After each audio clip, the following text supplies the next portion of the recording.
Yeah, that's what I wanted to play.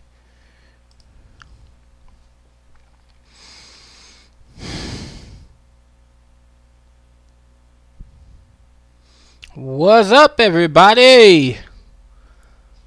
It is your boy, Kentario. Christ in Comics is in the house. Let me see. I know we're just now getting the live turned on. Ain't no bodies up in the chat. We're going to give it a second, give people some time to show up. I'm not in no rush. I'm not in no rush. Once y'all get in, please make sure that you drop an emoji in the chat. Let me know that you're here.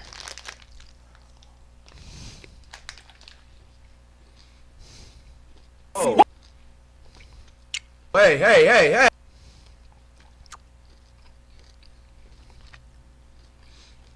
Once you're in, drop an emoji in the chat.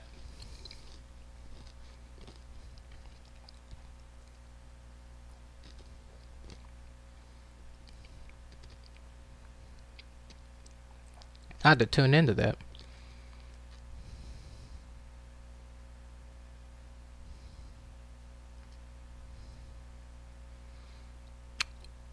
If anybody shows up, just drop an emoji in the chat.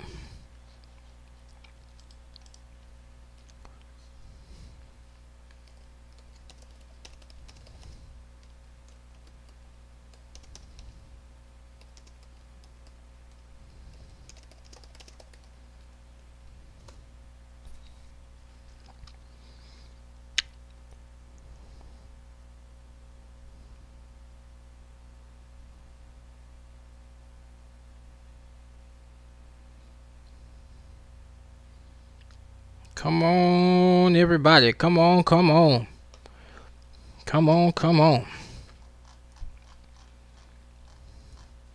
See, I could go ahead and watch that anime since y'all ain't here. Let's go ahead and watch that anime since y'all not here. Matter of fact, while I wait for everyone to come on in, get a couple of more minutes, I can go ahead and start preparing my next for my next video. And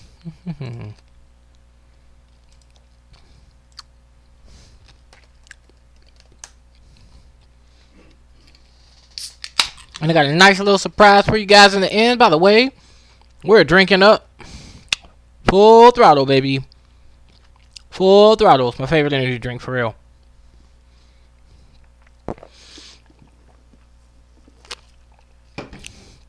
Once you hop up in the chat, drop an emoji.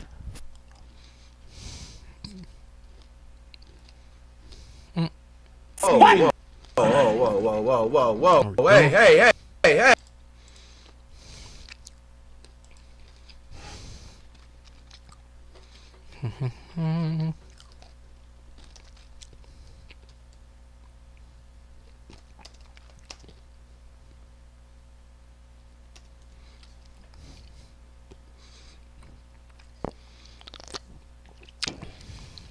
Go ahead and get the content I'll need for tomorrow's stream.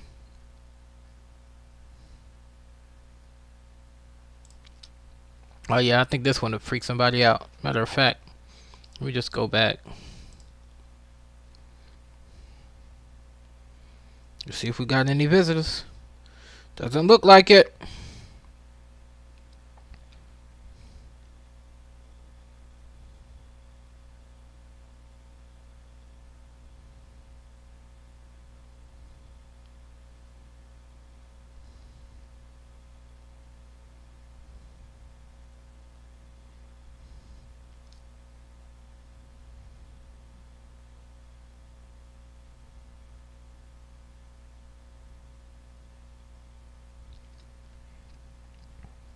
Let me know once y'all get in the chat.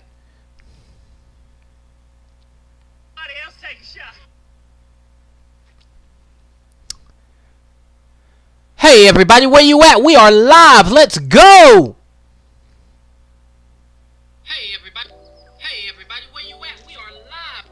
Hey everybody, where you at? We are live. Let's go. Hey everybody, where you at? We are live. Let's go.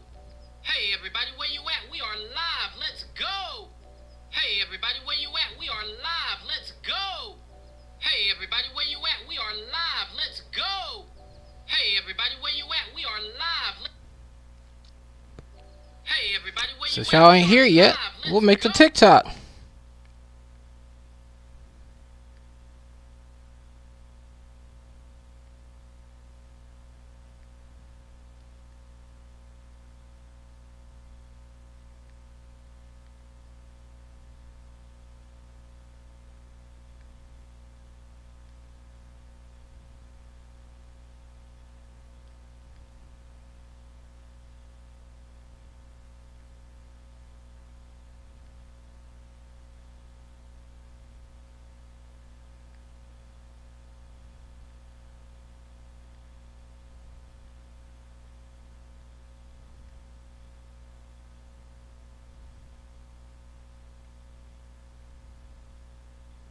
Let's try using TikTok to my advantage.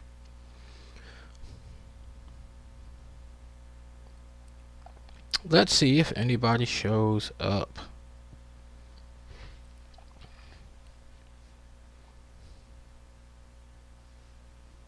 I got so much to talk to you guys about and go over. It's about to be crazy. I'm going to give it another couple minutes. Gonna work on designing this cover page.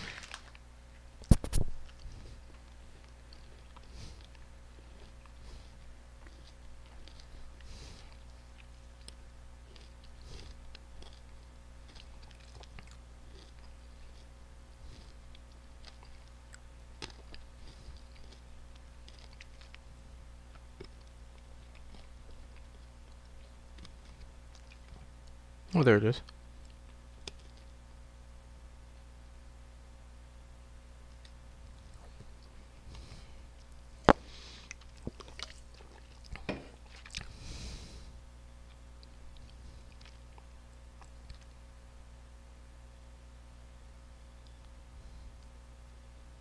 Let's go, let's go, let's go! Don't worry, guys. I'm just getting the page set up. We're all good. Matter of fact, the only thing I need to do is upload.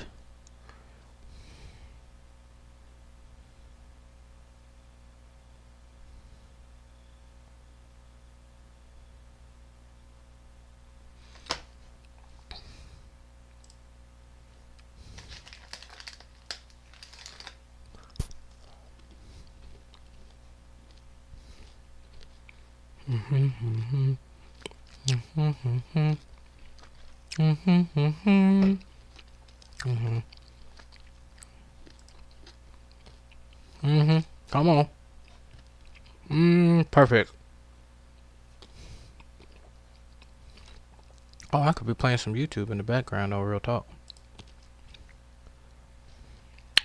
Not the TikTok.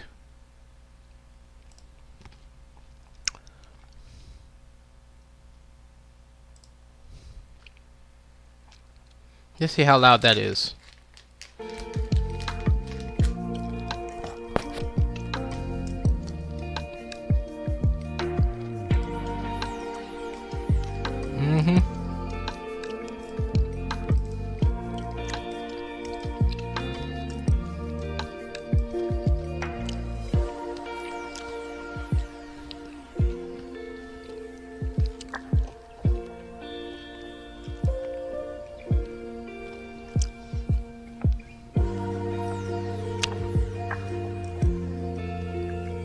Once you hop in, drop an emoji in the chat. Let's go.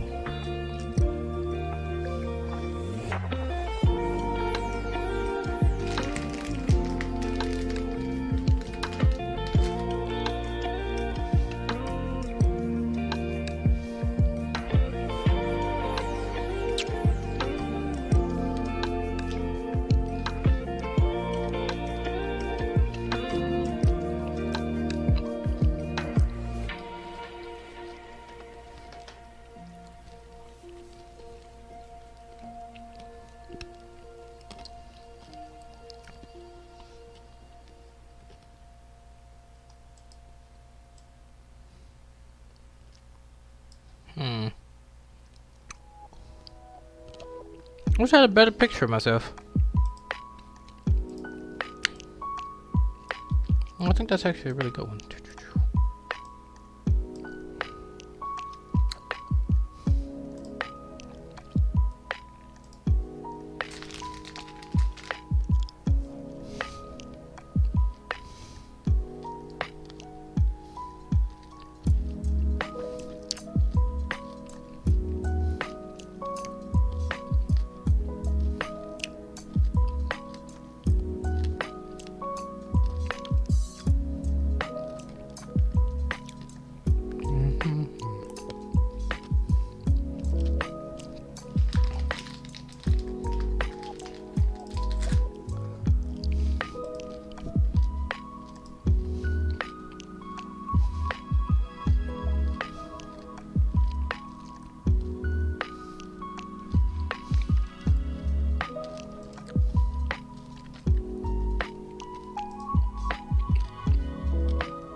There we go.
Oh, I know exactly what I need to do next. We'll give it 8 more minutes.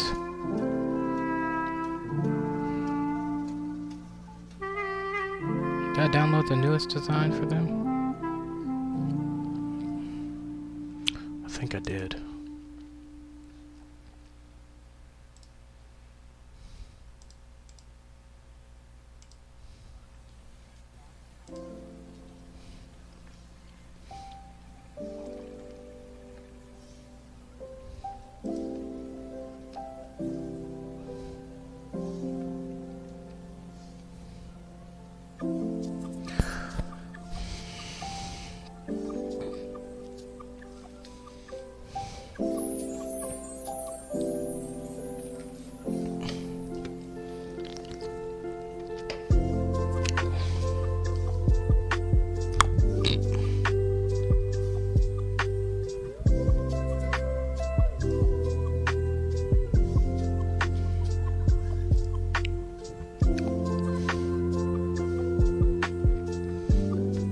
Still giving some people some time to come to the live. I am the woman in the wilderness.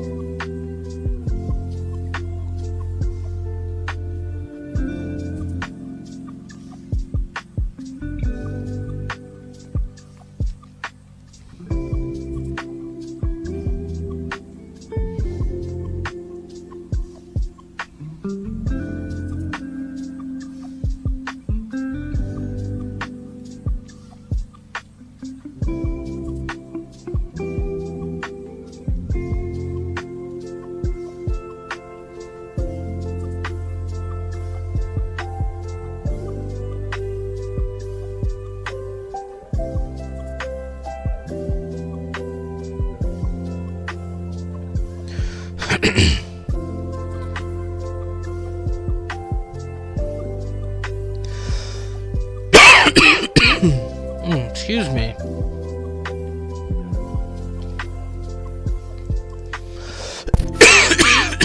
Oh God, I don't know where that's coming from. Ooh.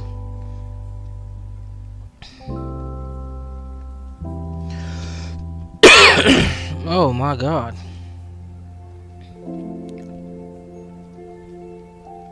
Have mercy on my soul, Lord Jesus. Ooh. So I had to download it again and rename it. So let's go here. Yeah, here. This I don't need anymore.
I think that man changed his whole atmosphere.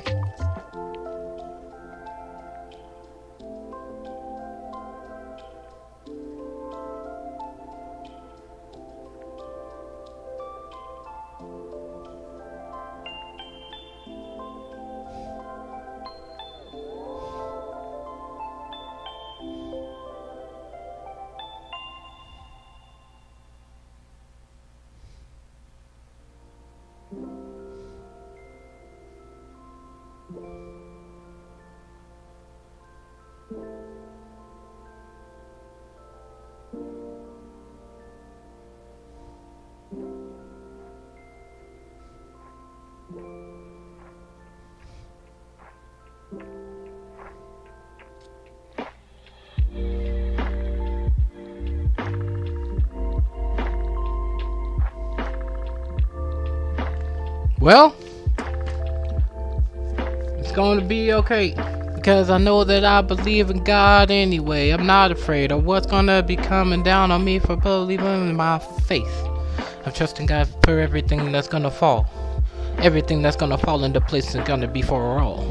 Looking to make a difference for Jesus, that's why I call on Him, instead of trusting everything that the enemy has put on Him. That was so bad. I trust in God anyhow. That's why I call him my father. I believe that he has everything I need and intend to call him. That was so bad. Asher, I know you didn't just hear me rapping, bro. Drop the emoji, Asher. My boy. Hey, I know you see what I'm doing. I know you see what I'm doing, Asher. I appreciate you, bro. I appreciate your presence, my man. You was always here. You're always here, man. Thank you. Thank you, thank you, thank you. Share this design. I'm not looking to share the design. I'm looking to print. Download. Oh, I need to click on download. Tari, come on now.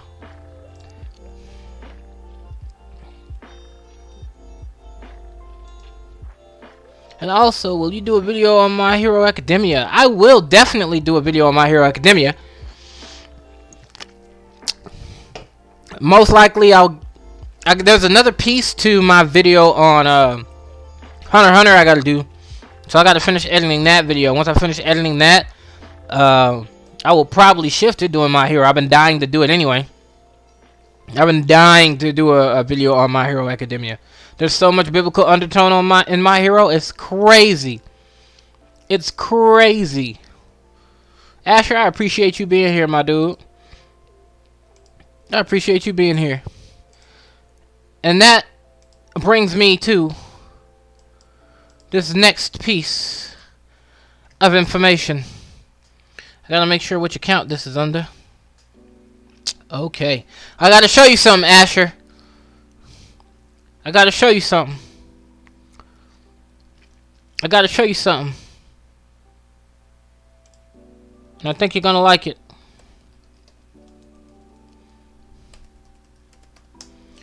I think you're gonna like it, man. Anybody else that joins the chat, make sure you drop an emoji in the chat, folks. You show up, you drop an emoji. Let me know that you are here. Let's get it. You ready for this, Asher? Look at that. Look at that, Asher. Look at that, Asher. Look at that. You don't see it. Look at that. Look at that. Look at that. Look at that. Look. Your paperback book has been published. Congratulations. Your paperback Christian journal, anime-inspired magic book, I Am a Student of Jesus, is published on Amazon. If you republish your book with updates, your changes are now live. What's next? Availability. It takes up to 3 days for Amazon and up to 5 days for other marketplaces to show as in stock. Linking. The detailed pages of your print book and ebook should link within 48 hours. But it could take up to 5 days. I play only fighting games, man. Street Fighter, Tekken, Mortal Kombat, Injustice, Dead or Alive. Dead or Alive is my favorite. A little Soul Calibur. Man, I really want to get Dead or Alive again. I'm not gonna lie. I want them to do a remake of Bloody Roar. That's what I want to see them remake. That's the game I want to see be remade. Is Bloody Roar. They do it with today's mechanics, they would be awesome.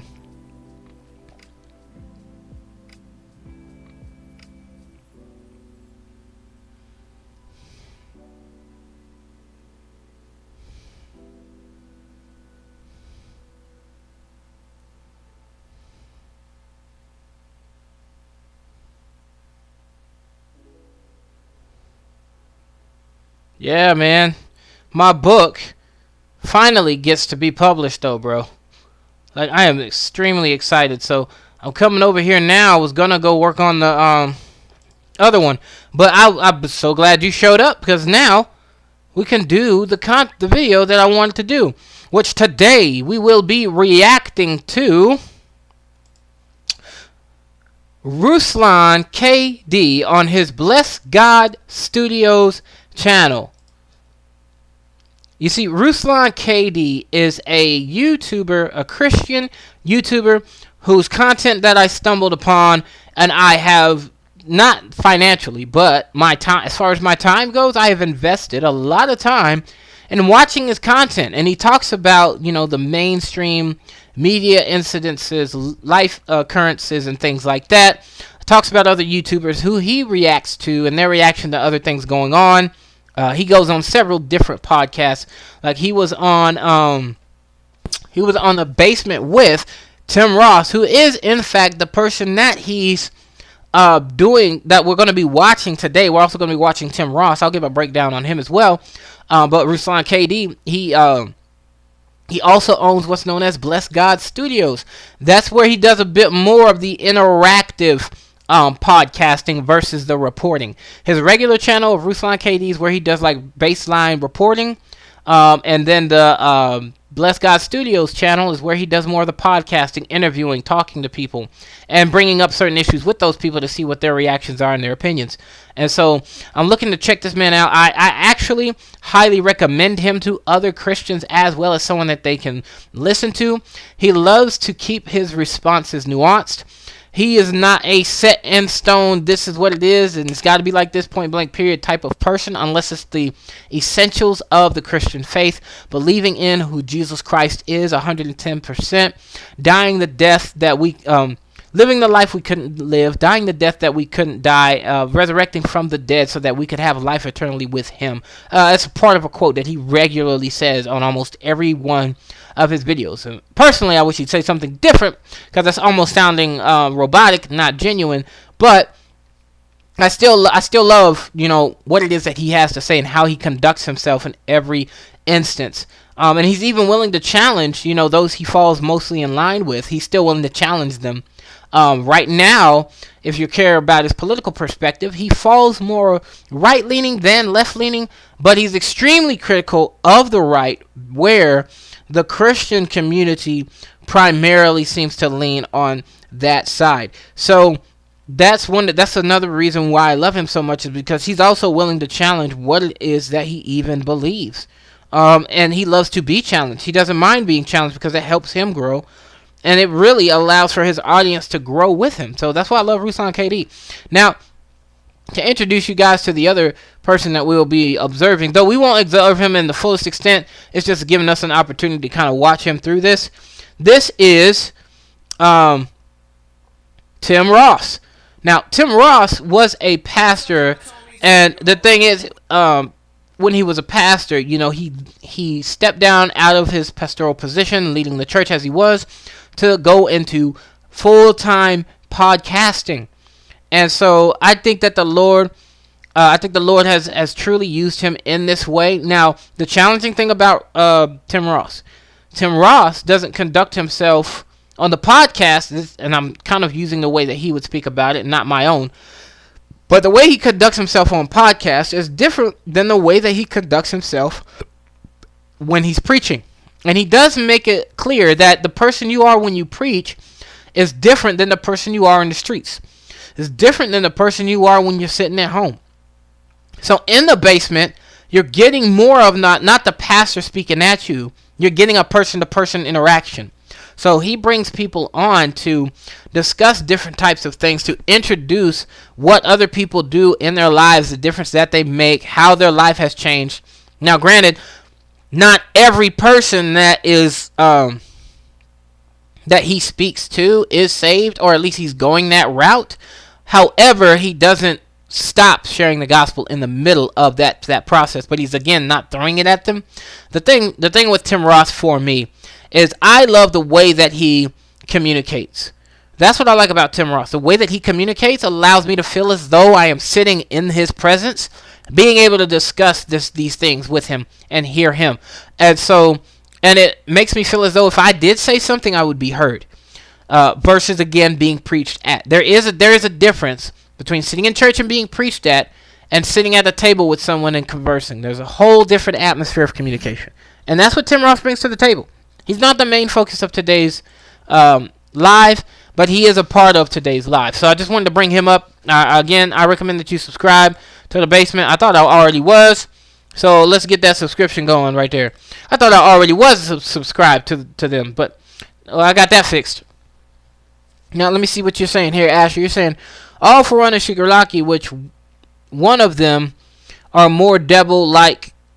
Hope you talk about that in your My Hero video. You mean you don't play RPGs? If so, you are missing out. I do play RPGs. I play Skyrim. I've played Fallout. I just don't play them regularly. They're not my main go-to. Because I know how I am in certain games. Fighting games, you fight your rounds and that's it. In those type of games, you're committing a lot of time and attention. And quite honestly, until I start full-time streaming, I don't want to bring in gaming into the equation just yet. But I will, and I definitely want to get the new Street Fighter 6 game because I think that game is going to be absolute boss. Street Fighter 6 is going to be boss. Tekken 8 is going to be boss. If I get those games and I'm full in streaming, you guys are going to see me throw hands. 110%. Y'all going to see me throw hands. And I've been considering playing Hogwarts Legacy, so that in some ways an RPG, so I'll be playing that as well, Asher. So I think you'd like to see me play that. But again, that depends on the growth that we got on the channel, man. And we got to grow more. We got to grow more. I got to do something about this growth and get it going. Absolutely do something about this growth and get it going.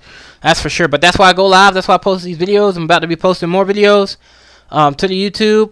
I got a lot of content because I've been doing these lives, so it's really been helping me out, man. It's really been helping me out. Now, the next thing I want to do before we get into their videos is I want to watch this trailer with you.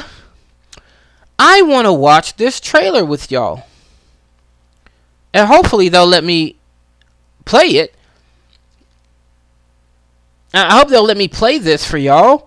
I think this will be an amazing movie, and I want to give my real-time reaction to it. It's called Nefarious, and apparently this is a horror story originally written by C.S. Lewis and was being made into a movie. A part of that is there's some suspicion here that a part of that is that the Gen Z is very consumed with horror movies and scary stuff and whatnot, and like watching those and playing into those. So this is an opportunity to put out a gospel-based movie, but at the same time, you know, still fit their genre. So I like this, and I wanted to watch the trailer with y'all. So let's see what's going on. Let's see what's happening. Let's watch this trailer. Let's go.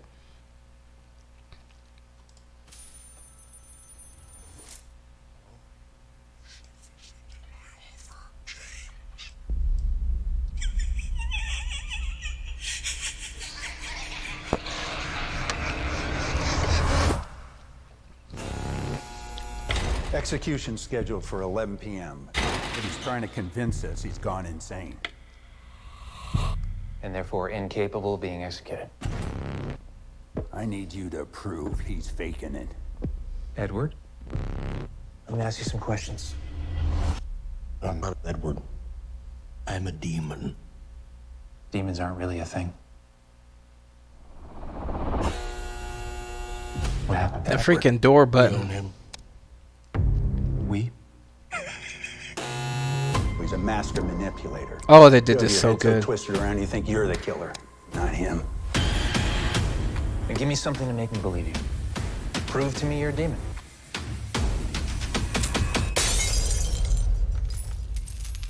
It's probably just a coincidence. I want to talk to The real Edward. Makes me do that. I can't stop him. I need you to see something. You got a fan. Did the same thing with all his victims. Help me! I'm trying to, Edward, but you have to answer my questions. You have to tell me the truth. It won't let me! It can go away. It can go away. Yes? No. Woohoo! It's starting to happen. Can you feel it, James? Can you feel it?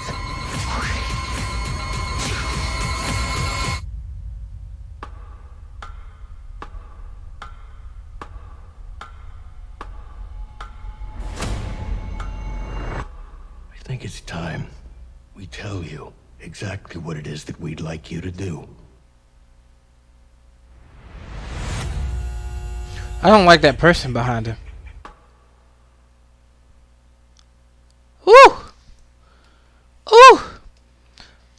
Now that is again nefarious, based off of a book that C.S. Lewis himself wrote, which I never read or heard of. So this is crazy. I really look forward to seeing.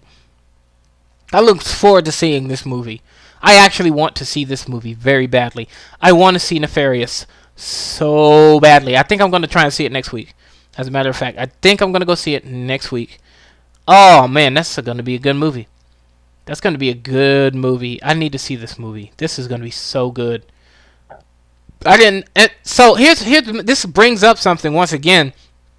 You know, I advocate actually on behalf of Mike Todd's play. Not Mike Todd, but Mike Todd's Easter play. I back it. And I back it because it's giving not exactly the same, but it's giving the same vibes as Chronicles of Narnia, right? Lion, Witch, and the Wardrobe. It's giving those same vibes. The thing is, the same heat isn't being given, or the energy's not the same. People love Chronicles of Narnia, Christians and non-Christians alike. And it's written by a Christian writer to give an alternative illustration of the gospel message. Beautifully done, too, by the way. And people loved it. But then we see Mike Todd do this Easter play, and everyone's bent out of shape. Everybody has been out of shape. It don't make sense. And the same creator of Chronicles of Narnia, or the writer, wrote the storyline that we get Nefarious from. So now, are we going to have Christians who have been on edge lately? Are they going to be against this movie, or are they going to be for this movie? So that's the question I have. Man, my shoulder's killing me. I went on a trip to the lake. God. But is the attitude going to be the same? Is the energy going to be the same? That's my question. But that's part of why I want to see it. I actually think movies that incorporate demons borderline are good for Christians to be in tune with and take advantage of. Remember, at least for this channel, what we do when we look at stuff is looking at opportunities to share the gospel through it. With something like this, where we have a psychologist thinking that he can, one, diagnose this person who's actually dealing with demon possession, and thinks that he can just, like he said in the trailer, he said, tell it to go. Like, you tell it to leave. You tell it to go. You tell it to leave. There's no spiritual support here for this guy either. It's just, you can make it go away. You can stop it. You are in control. And he says, yes? And then the demon says, no. Like, oh, that moment ate, bro. I'm telling you.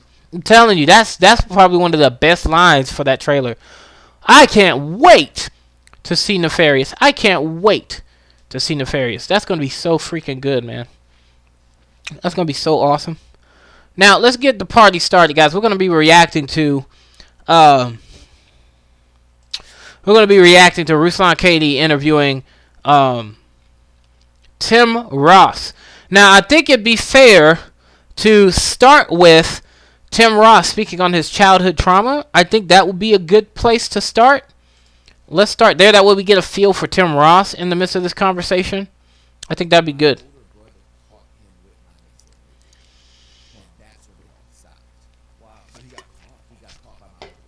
Oh, my.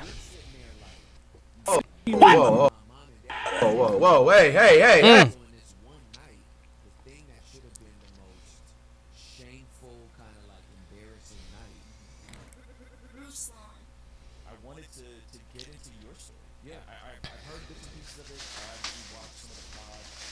Ruslan in the house. Oh, he's got a great camera. I'm gonna refer to him from my camera one day. Dang.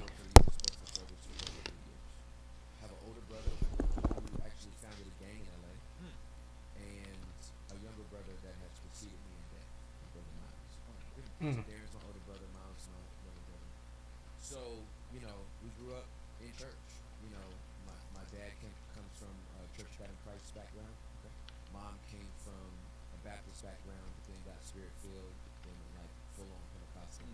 So, you know, we was in church all day Sunday, Tuesday, Wednesday, Friday, Sunday, Tuesday, Wednesday.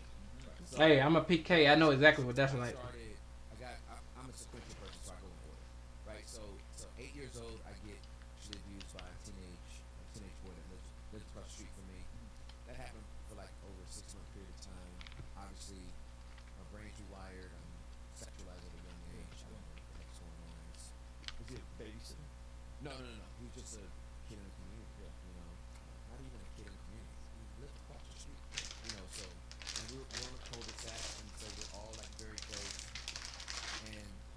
Wow. He also abused my younger brother Miles. Found that out later, and pretty much every kid on the block that was around my age. Oh my gosh. Wow. Well, how much older was this kid? If I was 8, he had to be 16. Yeah. 16. Wow. So that was like mad confusing too, because I remember he had a girlfriend. So, the only reason I'm pausing is because one of the things you'll see, Ruslan will probably speak to it, so I won't speak for him. If he doesn't speak to it, I'll bring it back up. But, granted, I didn't have the same experience as them. Both these gentlemen were touched by younger men when they were younger, and so that brought them into a warped perspective when it came to sexuality and came to sex. And so that's a part of something that's actually has affected my life. Being that when I was 8 years old, I was introduced to sex with someone that was 10 years old, and then later on with their sibling who was 11 years old, and they wanted to do these things with me. And granted, me being 8, and experiencing that, I'm thinking it's a good thing with these girls. So that's something that really messed me up. But the other aspect to that too that really messed up how I conducted myself later on, and really kind of, after hearing him say this, it spoke volumes to what I began to experience later. So what affected me also was hearing, going to church, and then you hear, because my parents don't know, by the way. At that time, my parents didn't know. And so you go to church, and then you hear the preacher talking about sex before marriage is a sin. And so then when I put the two and two together, like, I start beating myself up. And the people I was involved with was telling me, don't tell your parents. So that maximized the reason as why I couldn't say anything. But then I also knew that I liked this thing that, from what I heard from the pastors, was a sin against God. And so then I didn't know what to do, and I couldn't get help. I could only keep doing it. And I kept doing it till we moved. And so we finally moved here to South Carolina. But the thing about moving to South Carolina was that, and this also worked my perspective of a relationship with women, where I was in these situations where girls didn't like me publicly, but we could flirt and play and touch, and like when we're in the dark and when nobody's home, or when we're like down the street, and that happened with several different girls as I was coming up. So that's something that really I would say hindered me greatly in being able to grow and develop as a man into getting into relationships. So hearing Tim Ross talk about this, actually, that really connects some dots for me. Not connect some dots, but it just brought to mind, if I didn't experience that when I was 8, who would I have became? How would I have conducted myself by the time I was 9 and 10 and 11 years old, meeting these other girls and being in that situation? Would I have conducted myself a bit differently? So that's a question that came up as I was hearing this from him. Knowing that his person was doing this in the neighborhood, whoa, hey. Again, like, it made me ask more questions of myself. It's pretty interesting. I'll never forget it. She was the type of pretty that a little kid notices, but it's not sexual. It's just like this. I remember Eva was just like gorgeous. So as I got older, there was so much confusion around, like, why did he do that to me if his girlfriend was that pretty? Like, you just, you don't know nothing. You're just trying to figure out, like, so that kind of tragedy makes me a class clown, makes me a professional liar. Did that Mm-hmm. ever, whatever happened to me? So, because my story, the same thing happened to me when I got 8, Right. and one of the dudes, There he goes. Ruslan's telling you about it. initiator, he was just kind of, he was part of it, he was complicit in it. Ended up like going to prison. Yeah. And like I ended up reconciling with him. Yeah. And we're like cool. Yeah. Now. And then the other one, I have no idea what happened to him. Yeah. Wow. So with this dude, I wish I had that narrative. Because I forgive him. If he's still alive, I would love to let him know that, right? For whatever that measure of peace or closure that could bring him. Because I've done my work. But my older brother caught him with my next door neighbor. And that's when it all stopped. Wow. So he got caught. He got caught by my older brother. Wow. Mm. They were supposed to go somewhere, and he couldn't find him, so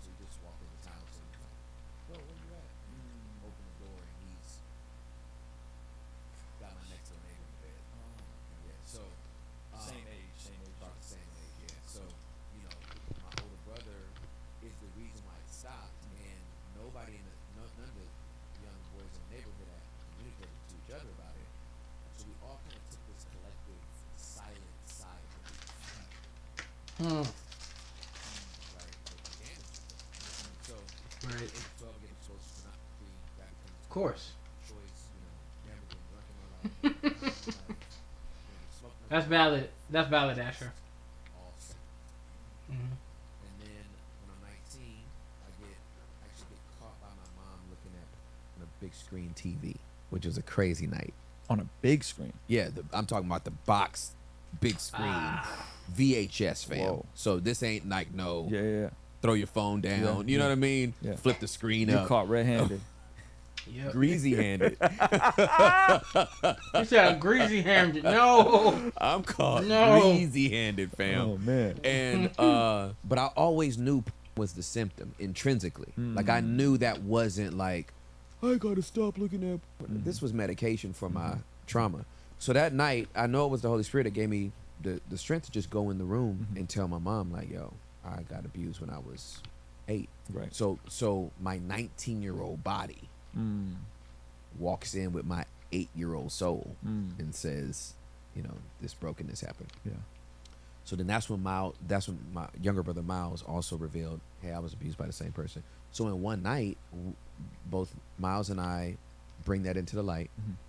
My dad, who worked nights historically for the post office, my mom had called him home, like, hey, family emergency. He gets home. Well, my mom says that she was abused when she was 6. Then my dad says that he was sexually abused by the comic book store owner when he was 5. Like, that's some straight up Dudley, different stroke stuff. If you remember that episode, bro. Yeah. So we're sitting there like, what? And my mom and dad had never told each other.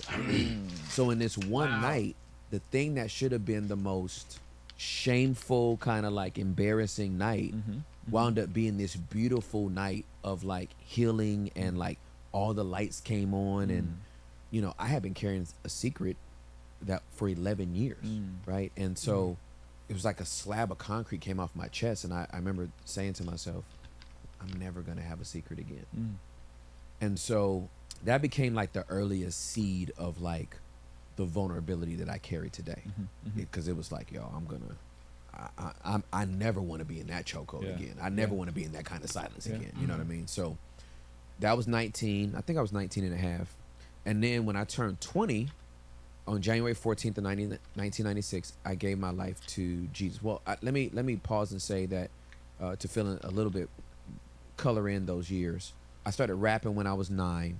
Started battle rapping when I was 13. Almost got signed to a deal when I was 16. The label the imprint I would have been signed to was ultimately absorbed by Death Row. Whoa. Okay. So I was part of this West Covina crew. Yeah. When Higher Learning came out, Yep. there was a song on there called Endo Smoke. Warren G produced it. My boy Roger Trawick, they called him Mr. Grimm.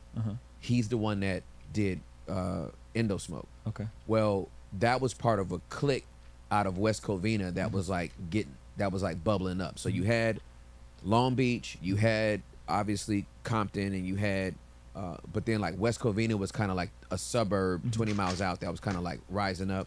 Hey, you want to see something crazy? 67% of the people who watch this channel are not subscribed.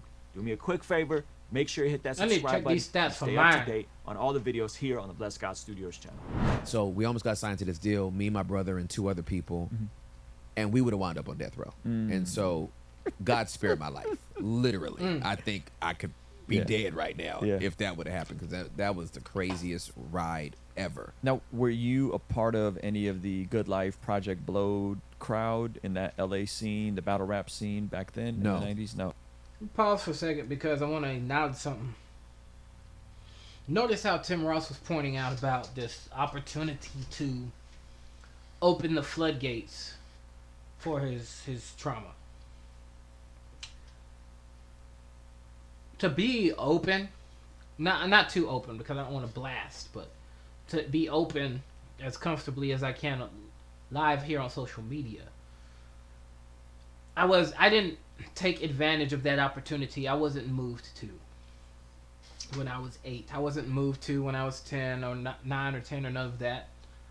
Because I didn't come from we communicate about what's going on and we'll talk through it household. I came from a you get in the belt if you do something wrong household. So I always took, if I do something bad, I'm going to get a whooping. So I need them not to know that I did something bad.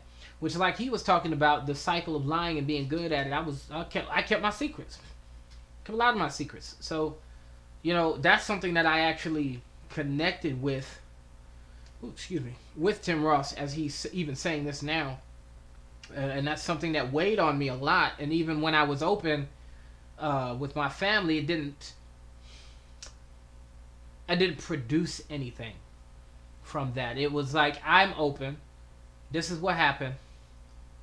Couple of words shared back and forth, and then I guess I probably had the wrong expectations, but I was thinking that I'd be checked in on and be watched over and followed up with, and in some way probably given some regimen to help me, you know, cope with this and get through this and come up with a plan, because I didn't know what to do.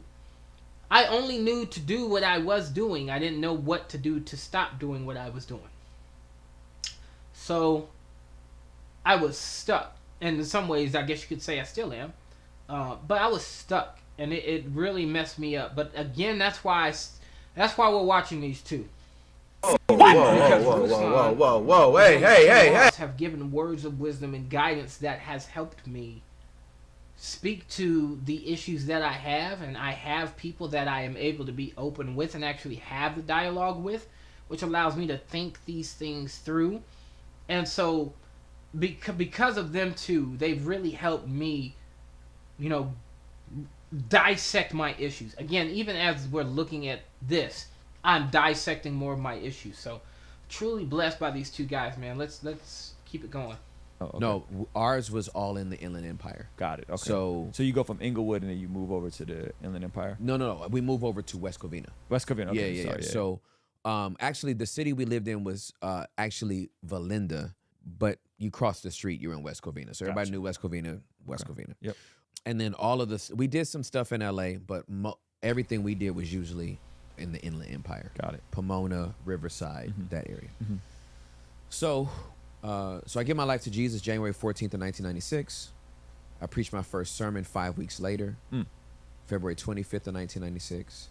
That's been the last 27 years. Did that feel very soon in hindsight? Like 5 weeks later, you're preaching? Oh my God, yeah, absolutely. But my parents, Bible, they were bivocational pastors. Okay. They pastored a church for 15 years. Never got over 100 people. That's where I gave my life to Jesus, though. Okay. So at your parents' church? At my parents' church. Oh wow. Okay. Yeah. Okay. So I wasn't like, you know, I didn't know anything about big church until I moved to Texas. Got it. So you were ministering at your parents' church, and did they? You growing up Christian, generally speaking, would you say that was a pretty positive experience in terms of just the dynamics with the family and church? Yeah. Church was a warm place, a good place when you were thinking about it. Like you said that many times. Yeah, for sure. And I was like, but it was good. It was so good, bro. Yeah. Like I didn't have like I wasn't the traditional PK that like load their parents because they were somewhere. Yeah. They were some way on the platform that they weren't at home. And hypocrisy everywhere and like scandals in the back. Sure. My parents were legitimately the same at home as they were at church. My mother has 2 surgically repaired knees as a direct result of praying on them. Wow. Like she went to the doctor. There's no cartilage in her knees, right? It's bone on bone. Yeah. And somebody's literally asking. The doctor said, did you play sports when you were younger? Because you have no cartilage in your knees. Wow. And my mom was like, well, I pray a lot. Wow. He was like, you pray a lot? She was like, yeah, I get on my knees and pray. He was like, yo, you wore all the cartilage out of your knees. That's a lot of praying. Bruh. That's a lot of praying. It's the only reason why we here, bro. Come Like, on. like honestly, my mother is like a praying intercessor. Yeah. Heaven and hell know her name, fam. Yeah. Like it's just that simple. That's beautiful. So I never had those experiences, and that because it was such a small church, I was able to grow in the dark. Like I developed in the dark. I think that's one of the things that this generation doesn't have the benefit of, right? Like the trial sermon is on YouTube. You get saved, you're on TikTok. Yeah, you know what I mean? Sharing your testimony in front of thousands, millions sometimes. Yeah, and that's detrimental. Yeah. Right? Like there's no dark room development for the image of Christ to actually be raised, right? It's good. When the lights come on too fast, it'll wash out the image. And they're stuck looking at you instead of looking at him. Right.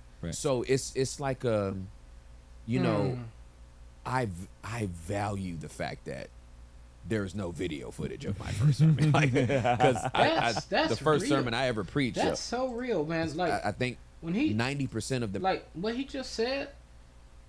You know, you taking up the ministry role, but then your ministry is built on all tech, especially now today. Like we stream now, we stream services, and all of this, and you know, we got to make sure the audio's right, and then we got all these special effects that's happening at the same time, and there's no real, as he said, in the dark training development for these younger people. We just so excited that they want to preach, and that they have this gift of gab, and they read about David, and so, well, let's let them tell about David, and then they go and tell it, and they'll speak from what they know, but their statements are made so ignorantly. And then we got so many heresy hunters, and then we got so many people that look critically that they're no longer looking at the Word of God when they see these young pastors. They looking at the person. Let me see if he screws this up. That becomes the perspective of so many people the more that we do these ministries online and on social media and things like that, especially if we haven't had time to actually develop the gift of being able to speak the Word of God and to share the gospel. And I mean, that's one of the things when you think back to the Bible. It's not that I am glad that that Jesus is no longer on the earth. It's not that. But when I think about what it might have done to me to be corrected by Jesus directly, like, I'm like, Jesus, I'm out here speaking the word, and nobody's listening. I'm laying hands on the sick, and nobody's being healed. Oh, ye a little faith. Let Jesus tell somebody today, you got a little faith. I got a little faith. I've done this, and I've done that, and I've done this, and I've done that. How dare you accuse me of having no faith? I'm out of here. That would be the language of people today. It wouldn't be my language. I'd be beating the daylights out of myself mentally and emotionally. I'd probably go sit somewhere and just ponder. If I was back then, I'd probably just go sit on the seas and think about just riding my boat out in the water and say, I hope a storm comes and flips me over. Like, I'd have been in that emotional state if Jesus had told me, oh, ye a little faith. That would have hurt so bad. And even now, what we have, instead of Jesus bringing these ministering words of correction to those that he has been training, we have people that don't even know these people that are speaking, and they make full-length videos dissecting every 3 and 4 words, addressing every issue that these people have, and it's like, you didn't even allow the whole statement to be said, and you got something to say about me saying 3 words. See, you see how he said that? He got that wrong. This is blasphemy. This is heresy. This is this.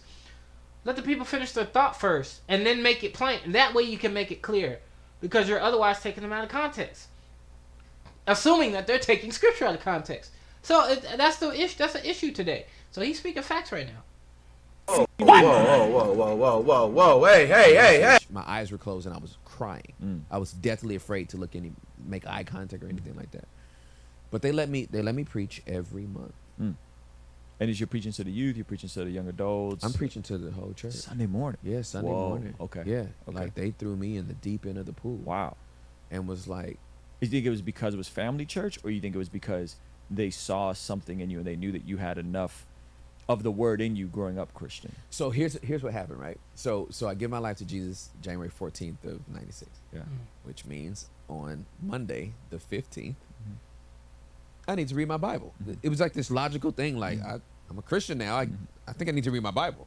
So my dad gives me a Thompson Chain Reference, King James Version of the Bible. And so I start from Genesis 1. Just start reading it.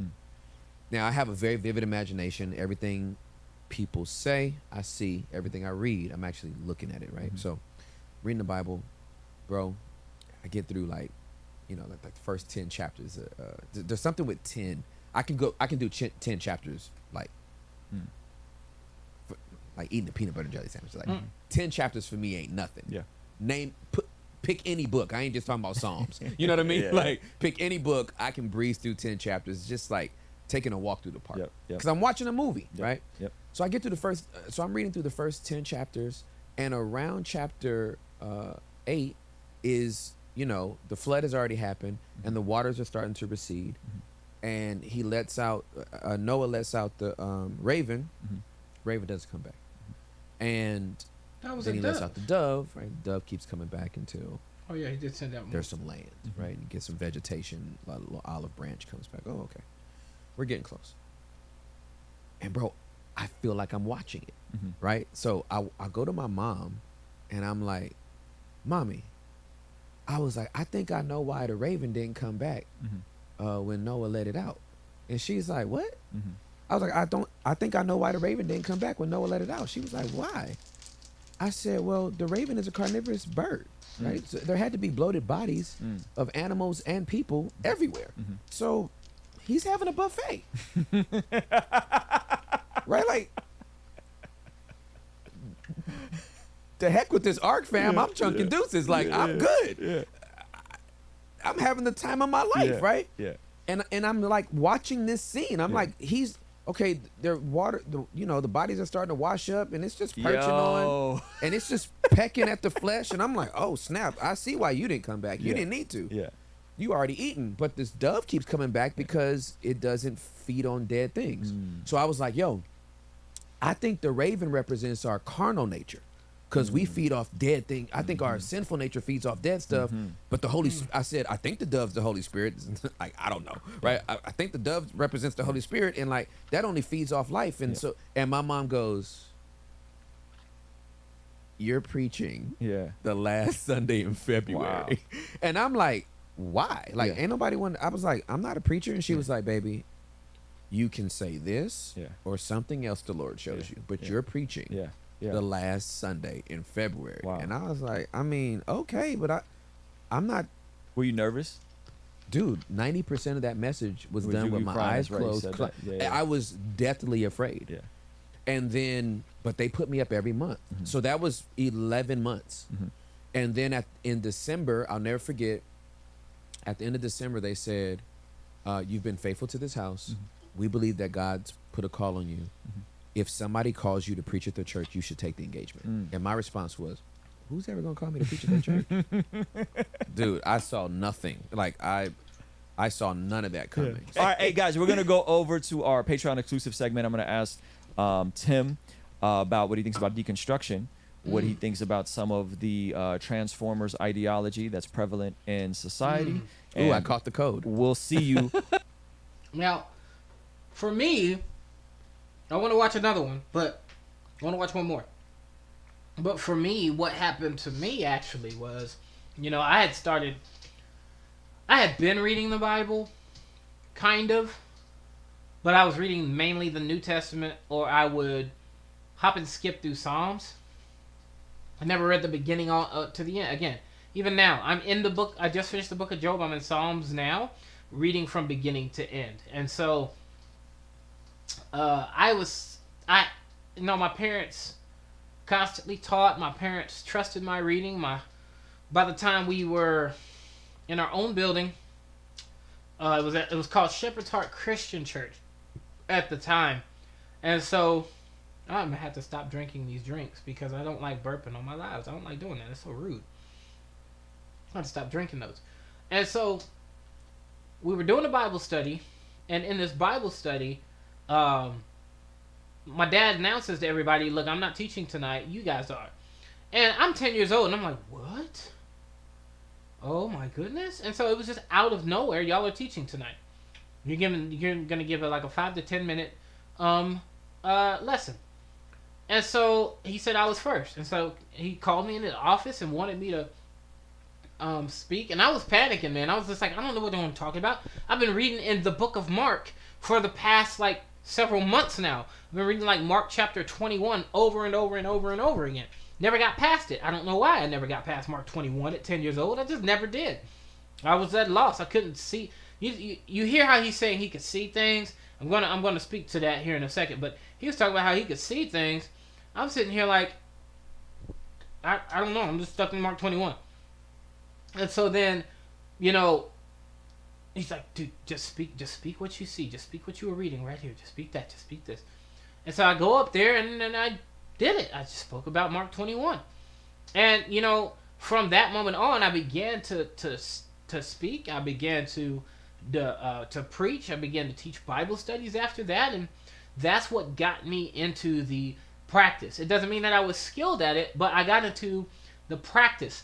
Now, this might be due to his maturity, which again, I respect him in the way that he communicates. So he has taken that experience differently than I have, where I think I am of the perspective of throwing me to the wolves like that was not healthy for me to effectively grasp how to preach and teach the word of God.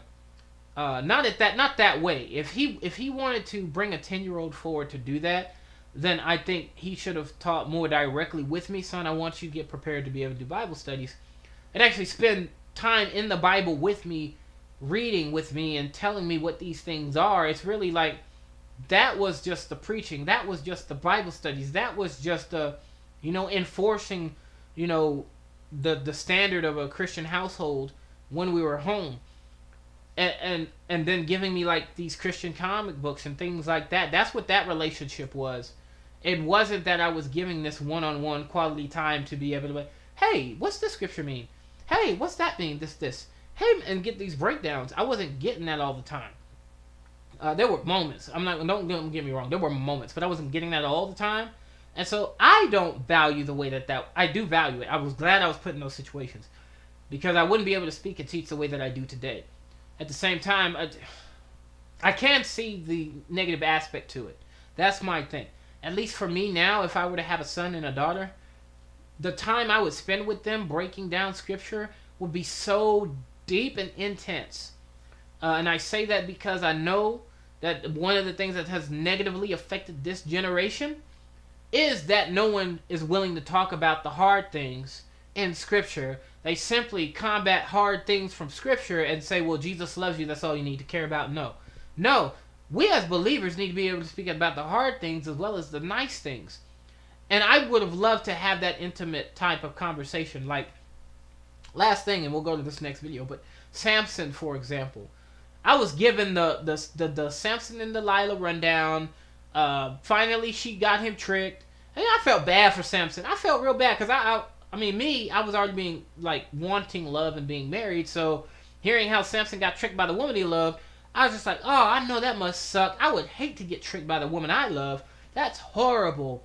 And then for him to, get tricked and then ask God for power one more time and push down those pillars, I was just like, man, Samson was a gangster, man. Samson was a boss. I'm so sorry he got tricked like that. But then I go and read what happened, what Samson was really about. Samson was so untamed, out there doing whatever he wanted to do, it butt cut his hair.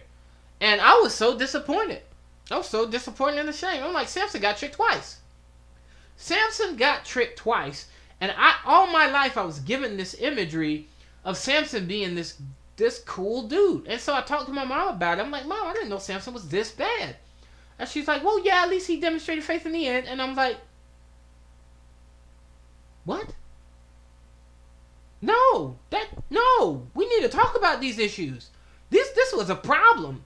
The build up to the faith is just as important as the moment of demonstrating faith. We need to talk about this.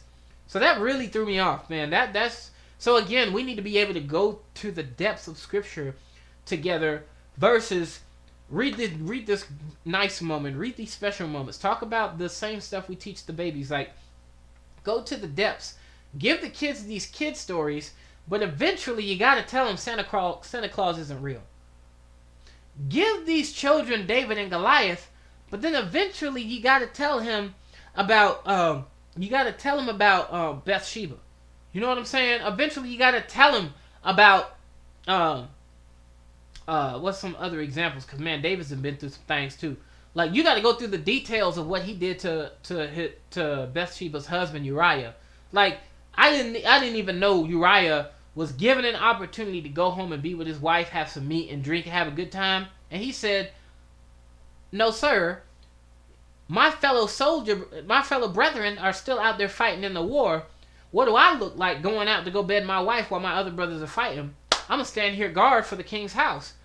And David still sent him to the front lines and had him killed. Do you know how shocking that was? I was like, dang, David really did this man dirty. It wasn't just one trick. He tried to deal with him twice to cover up his mistake. I was like, golly, David. So we got to be able to go to the depths of scripture together. That's just my thing. We gotta be able to go to the depths of scripture. I mean, all right. So I want to play one more.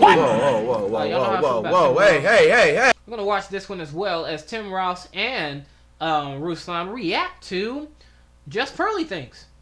Now, I myself am not I'm not all into the. Hold on. We just had a 3-hour-long conversation. If you count the conversation we had with. Hold on, right here. There we go. I'm not all into the. It gets to the red pill. You know, I could care less about red pill nonsense. I could care less about Just Pearly Things. But the people that react to them and call out their crap, you know, I don't mind listening to them. Now, here's my thing, okay? Because, you know, I kind of had this fault with somebody else about this because the way that they do it is just something I don't vibe with too well, and they probably call me hypocrite for it, but I understand. And so when I watch people react to other people, they need to be able to not only clarify what the other individual is saying, but then be able to speak to why they disagree with them adequately. Not just shoot out insults and bashing. If they're just doing insults and bashing every time the person says something, I'm not interested. I don't care. I'm not going to sit back and waste my time. I'm not learning anything from you. I'm not giving an alternative way of thinking from you. You're just wasting my time. But there's others like Abba and Preach, for example, though I don't necessarily recommend them for Christians to say, like, Christians, you guys can learn so much from Abba and Preach. I wouldn't put that out there. But they do respond to some of these critical things in a very nuanced way themselves. And so, and even then, I'll watch Abba and Preach, but though I don't like Just Pearly Things or the Red Pill Talk, I'll sit back and listen to some of what they are talking about to come to my own conclusions. I'll listen to their actual podcast, come to my own conclusions. But when I hear that cycle of same repeated statements, I'm bored. I don't want to listen anymore. I need you to be able to elaborate something different. I need you to be able to think on another level when you're talking to people like that. So that's how I react. But we're reacting to Abba and Preach, reacting to Just Pearly Things. Let's see what Tim Ross and Ruslan got to say about this.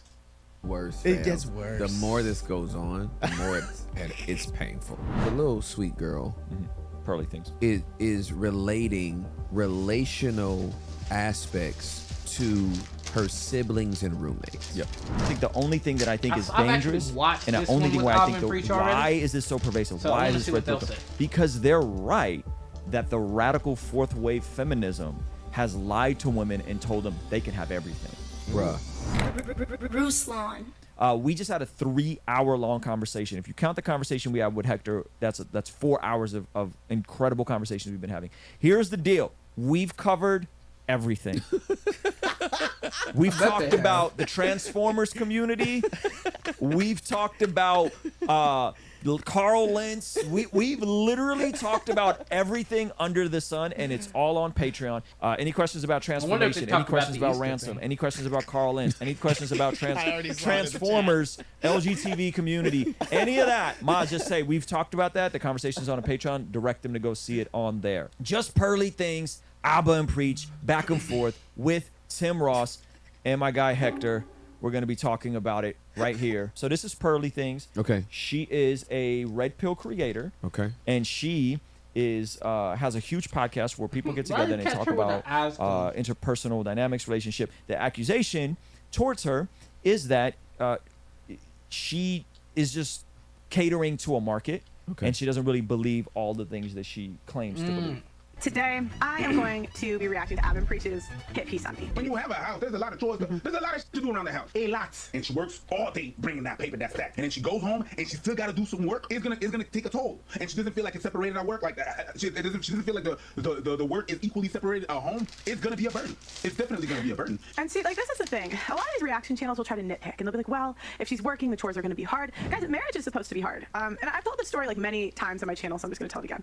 There's a relative of mine, and this relative was married for 50 years. And this woman did not believe in divorce. Like, it was just not an option in her book. And her husband actually left the family for another woman. And she prayed to God for a solution because that was her belief. She did not believe in she did not believe in divorce. So her husband leaves, and the side chick died. He came home and she didn't throw it over his head. She asked where they went wrong in the marriage and how they could fix it. And that's the thing. Like, a lot of times people in our generation are so quick to throw in the towel. Like, people used to have their husbands go to war. Is your idea of commitment staying married until death do us part to somebody who left you for another person? What? Fellas, if your wife leaves you for another woman and tries to get married with that person, and to do nothing around the house. Facts. Right? And so you got one side that's more of this like conservative, women should stay home and do all this. I don't know what just happened. and tries to get married with that person, and they're together for a long time, and then the other man dies, and she tried to come back. Are you a great husband for waiting? But you expect the woman to do that. They would have called that man a whole ass cuck. A simp. A simp. Pardon the language. Pardon the language. I'm gonna cop this from Ruslan. Hide your kids. Oh, y'all can't hear me. Oh, snap. Y'all couldn't hear me that whole time. Hide your kids. Hide your wife. It's explicit. Let's get back to it. Okay, so context, they're going back and forth about marriage and the roles within a marriage. People doing chores, men doing chores, women doing chores, what's acceptable, what's not acceptable. Pearly Things is basically arguing that there shouldn't, people shouldn't be getting divorced because men aren't doing chores around the house. Okay, Abba and Preacher saying, well, if women are working full time, that's kind of foul to expect the man to do nothing around the house. Facts. Right? And so you got one side that's more of this like conservative, women should stay home and do all this stuff, and you got the other side that's saying that's just not practical. Most households today are dual income households. Right. Therefore, most people should contribute to some type of burden around the house. Yeah. Yeah. Well, so I've been married for 23 years. It'll be 24 years May 1st. Congratulations. Thank you. Juliet has never ironed my clothes. She's never washed my clothes. Oh, wow. I can wash the dishes. Never? I can take out the trash. I don't believe in never I can now. cook breakfast. I don't believe in So never. If she wanted me to cook, she would just be full of eggs and turkey bacon and avocados all the time. but like this whole thing about the actual roles is I think the two people need to work that out. Like the whole True. like cookie cutter stamp thing just doesn't work. Like my wife is Afro-Caribbean. So the Bahamian side of her is like very docile and like beautiful. But that Jamaican side she had 15 jobs coming into the marriage. Like I married a Jamaican girl that has 10 jobs, man. Right? So she does all this stuff. And for me, like, why are you doing all of that? I want you to like cook and clean. I'd have got that machete thrown at me somewhere. You know what I'm saying? So I don't want to do nothing with. I don't want no smoke from my wife. First of all, she's fine, and I would love to just be on her really good side. And you got to just figure out who you're married to, and if you had an expectation of your spouse that they're not meeting. Based on who you know they are now, you need to grieve what you ain't gonna get because it ain't coming. Yeah. You holding your breath trying to make them become that person, that ain't gonna happen again. Hey, you want to see something crazy? 67% of the people who watch this channel are not subscribed. Do me a quick favor, make sure you hit that subscribe button so you stay up to date on all the videos here on the Blessed God Studios channel. Just lonely things over here, okay, without her man, okay? It's telling you to wait lonely by yourself years for a husband who not coming home. What? But do you hear how spoiled we are? Do you hear how spoiled this sounds? Like, people used to get divorced for real reasons, like the death of a child. You know, my husband's mistress. And now it's because you're frustrated over a messy house. But after a couple of weeks, it's really fast for you to be drained. You figure to yourself, why am I drained? But that's a choice. You can allow it to drain you or you cannot. You know, I've lived with all different types of people, I swear. I always had different roommates in college. And it really is a choice at the end of the day. And I grew up with 9 siblings, 9. I'm telling you, it can be worked out. This is coming from a girl who grew up in a mansion and has daddy pay all her bills. She's trying to tell you guys where physical exhaustion comes from. One of the most people in America is telling you physical exhaustion is in your brain. You're imagining it.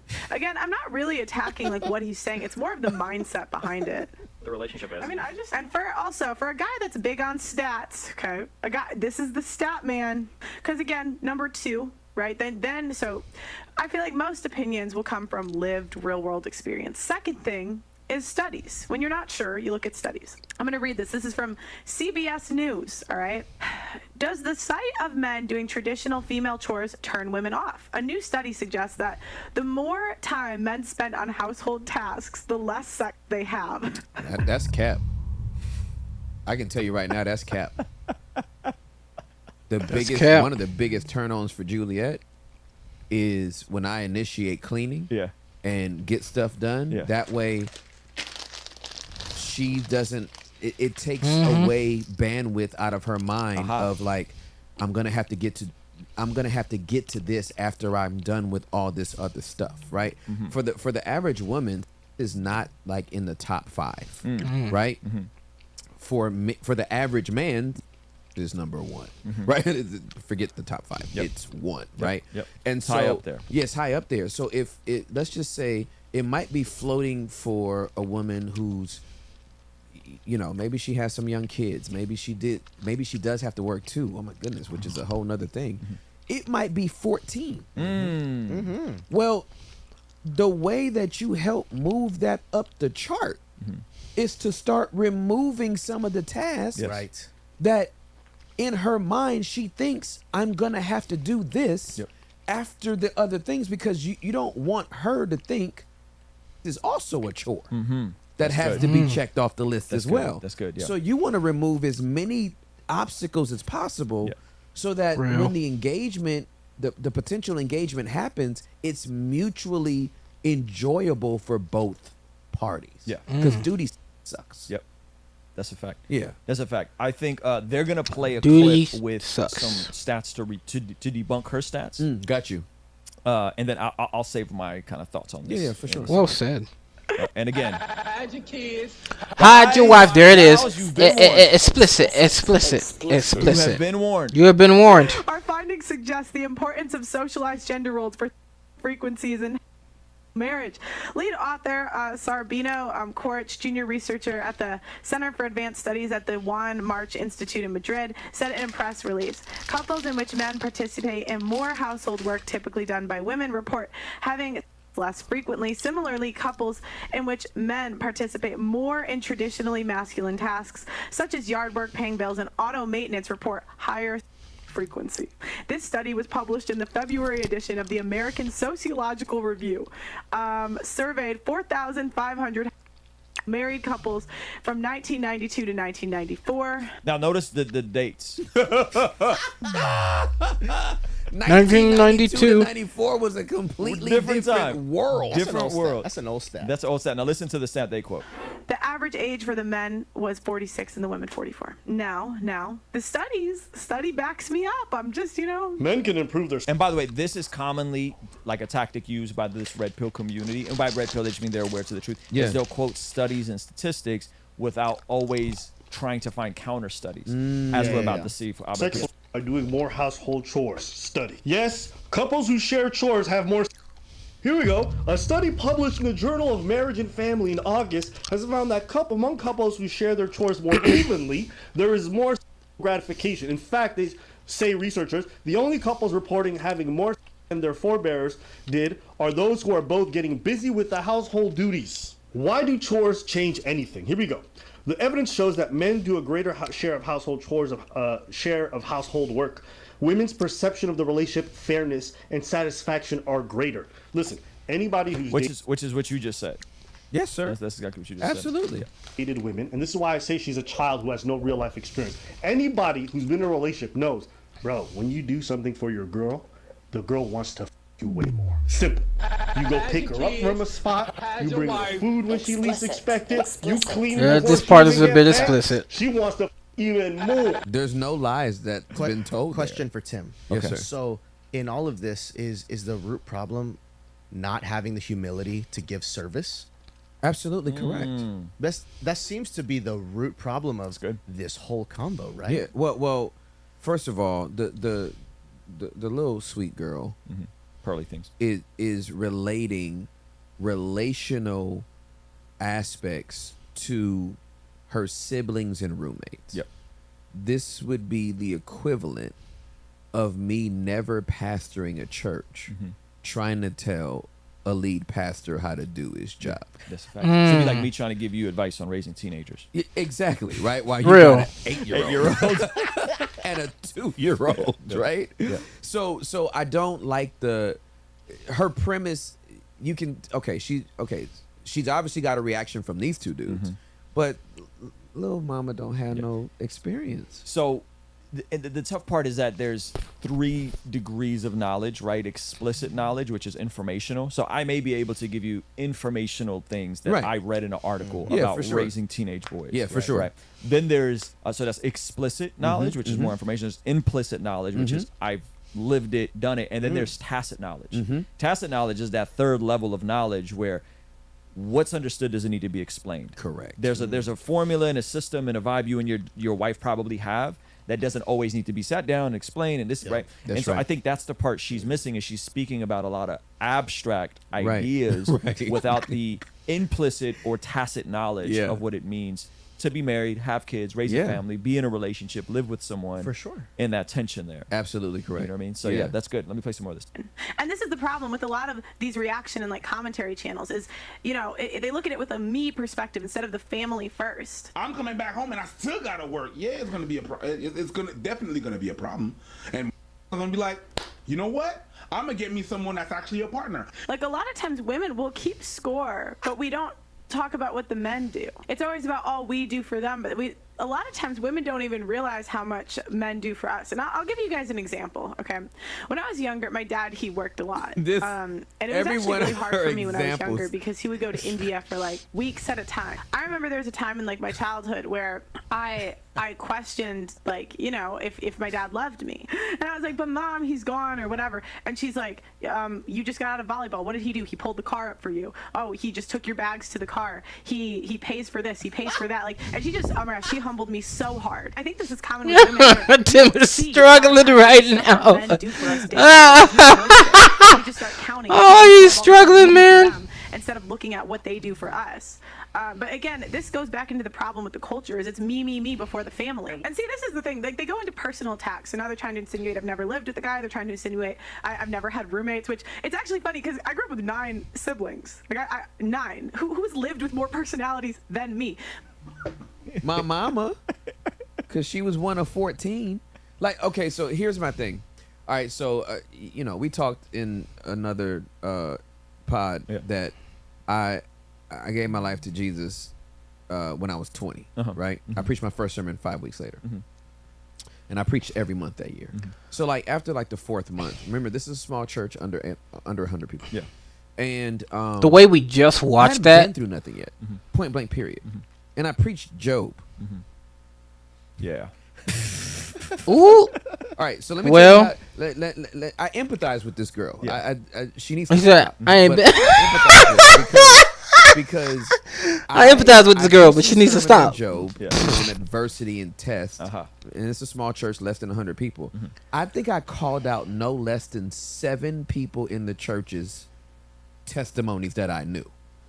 Like, you, what do you mean called out? Like as I was preaching the sermon, it's like when Sister Beverly went through that health scare, and and it's like when Sister Carlene went through this, and it's like when so and so got out for drugs, and why was I doing that? Because I ain't been through nothing.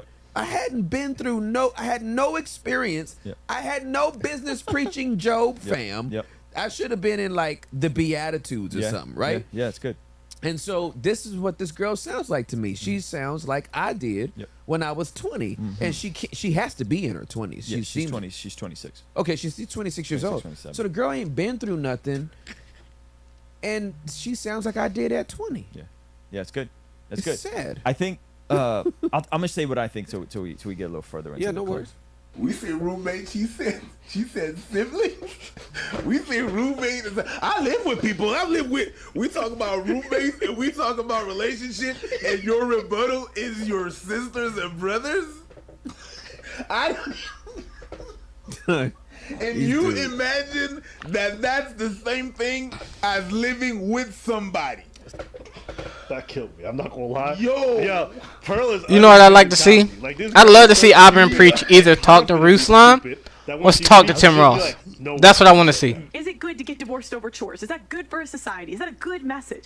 And this is what they'll do is they'll say, oh, well, but this, but that, then don't get married. That's my argument. Why would you get married and take those vows?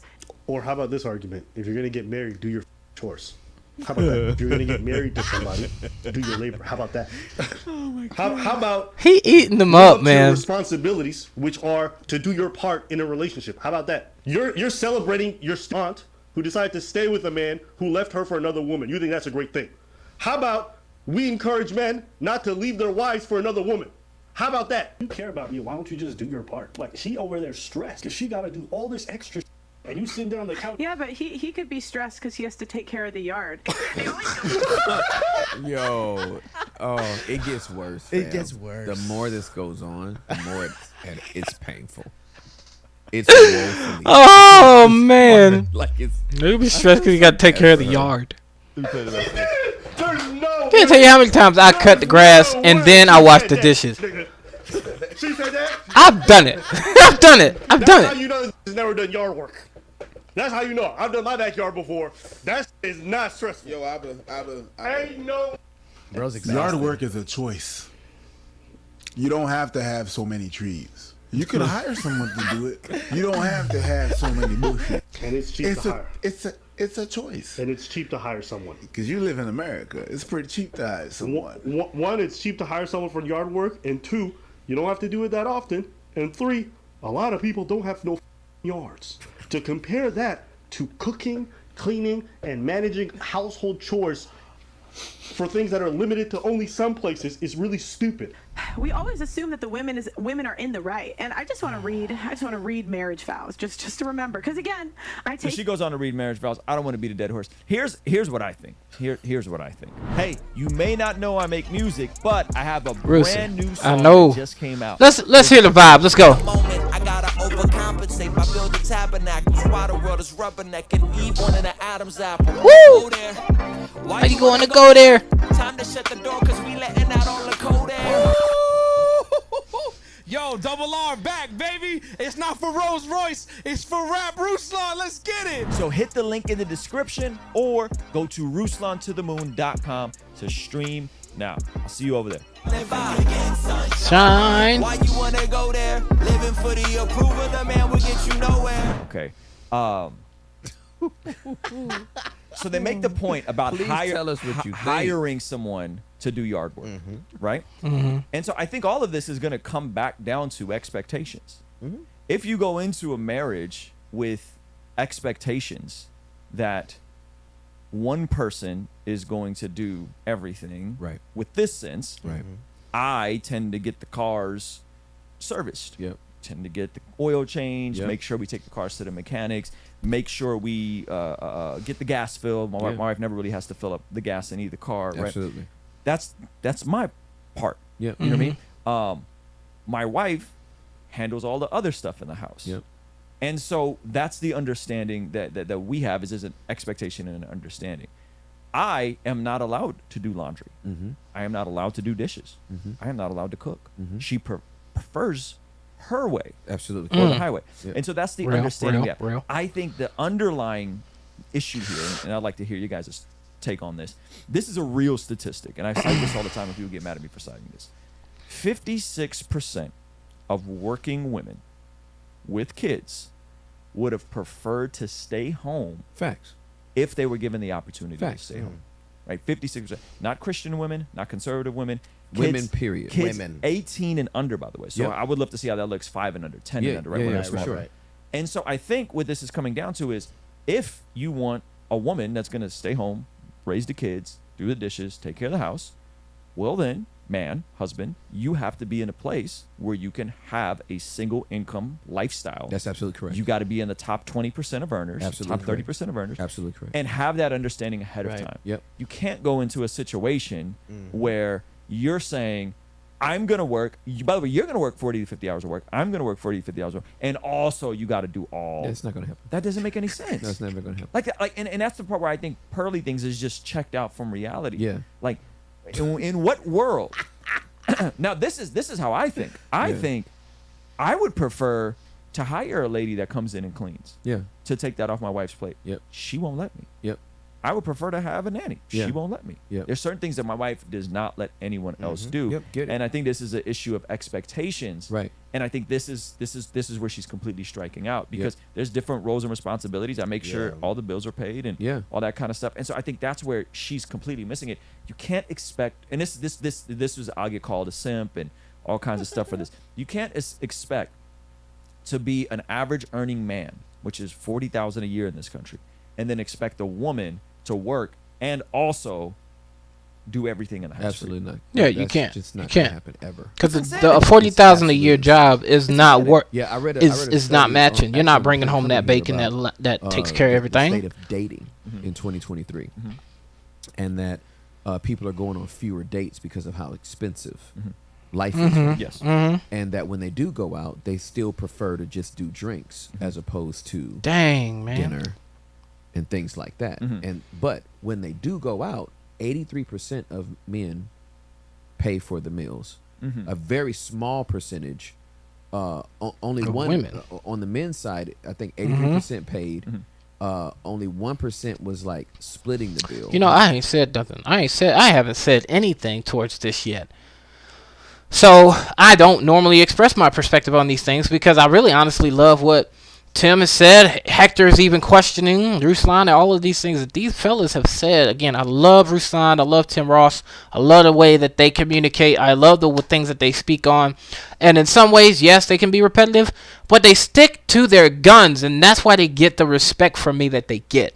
So, speaking of what these fellas are speaking on, yes, the times of old are different than the times of now. You can't expect women today to act like biblical women when men are not acting like biblical men. I liken this to why we have women preachers now today to begin with. It's not because, the men are doing everything that they're supposed to do. The men aren't. That's why God calls these women to step up to these places. Now, I know there are several men online that come on YouTube and several people that go on and preach in their churches about how women just ought not to be preachers. You're not going to go pastor their church. You're not going to lead their men. I wonder if you're leading your men to be able to lead at the level that you lead so that a woman wouldn't have to lead. Because, again, the statistics show that though they're capable, that's another thing. Let me clarify something, too. The capacity for greatness that women possess is absolutely astounding. They move up the chain of command in businesses so easily compared to men. It is ridiculous.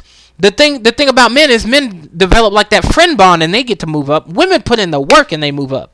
That's one thing I respect about the women that I work with at Aldi. The thing about Aldi supermarket is primarily led by women regularly. And so as I see these women work, they work so efficiently and effectively, and they lead so efficiently and effectively. And it's because of the capacity for learning and putting in that work that they have. They're able to think differently than men would about how to handle certain situations, and it contributes to their success, at least in my opinion. The thing about it is women are still subject to being pregnant. Women are still subject to choosing, in a lot of cases, not every case, but in a lot of cases, choosing their family over their business, right?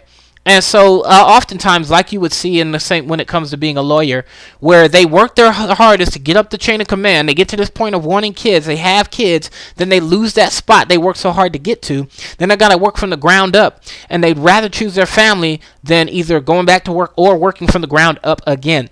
Because it makes sense. Things change over time, so she's not going to be able. She's going to have to pick up the slack of catching up with the change process. And so, again, I say all of this, right? Because women have the capacity to do better than men, but at the same time, they also value the family. And so the thing is, between men and women, is them being able to come together and to discuss, well, who is doing what? I know there's several people that think that life is just going to fall into place as it may. It's just going to work because we like each other, or it's just going to work because we vibe well. That's not how a relationship works. That's not how a marriage works. When you sit down with somebody and you develop a relationship, and even more so go as far as to say, I want to commit my life to you, you have to be able to specify what it is that you two are willing to do and not do. I love how Ruslan was saying it.